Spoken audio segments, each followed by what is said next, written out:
Multiple choice tests became one of the most popular forms of assessment during the lockdown. Not because schools actually preferred it, but because there wasn't any other secure, reliable, effective system of assessment that could be administered online to every possible student. Now, there were some schools that used platforms like exam.net where students could actually write down their reasoning, long answer questions that they could submit online. But even there, proctoring online was an issue. And that is why many schools, even engineering colleges, started to use the multiple choice format as an indicator for student understanding. Easy to mark, easy to grade. Several entrance exams use the multiple choice format where you don't have to show any working.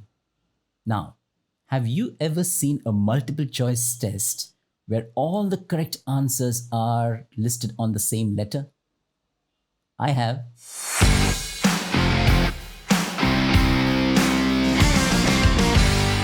Every multiple choice question has 4 and sometimes 5 different choices for the correct answer, A, B, C, D, and sometimes A, B, C, D, or E. And interestingly, all the correct answers are randomly spread out. It's supposed to be that way because there is some statistical study that suggests that in order to eliminate student guesswork, they must be randomly spread out. In some tests, however, the correct answer, 2 consecutive correct answers may be along the same letter. So question number 7, if the correct answer was the letter D, and question number 8 would also have the correct answer on D. Sometimes I have even seen 3 consecutive correct answers along the same letter. So when I was a student, I used to wonder what would happen if all the correct answers were listed along the same letter. So when I became a teacher, I decided to test it out. Luckily, I was in a school where we could design our own formative assessments with variety and creativity. So I decided to make a multiple choice test as one of the formative assessments, and I put all the correct answers on the same letter C.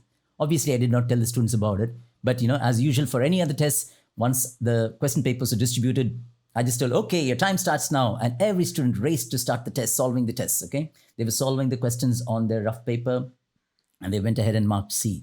The second question they solved and they marked C. And I was walking around to just, proctoring and just checking what they were doing and how they were performing. And many students, even the brightest ones, and I was teaching advanced placement calculus, right? So they were all bright students. But when it came to the third question, even though they got the correct answer and they could see that the correct answer was along C, I saw that the kids were going along other letters. They just scattered all the answers as if they were conditioned to believe that the correct answers in a multiple choice test must be scattered out. At the end of the test, when I told the class that all the correct answers were along the letter C, some of the students were not too happy. But then I asked them, what made them encircle the other letters even though they were getting the right answer on the rough sheets? And normally I would collect all the rough work, even if it was an MCQ test, because that was how I graded even the formative tests. But what I learned from the students at the end of the day after discussing with them what made them encircle the other letters, even though they were getting the right answer that coincided with the letter C. It's not that the right answer was not there. It was just that it was all placed along the same letter. So what pushed them to go around encircling the other letters? Are we actually conditioning our students to believe that correct answers to a multiple choice test must be spread out because of some statistical research?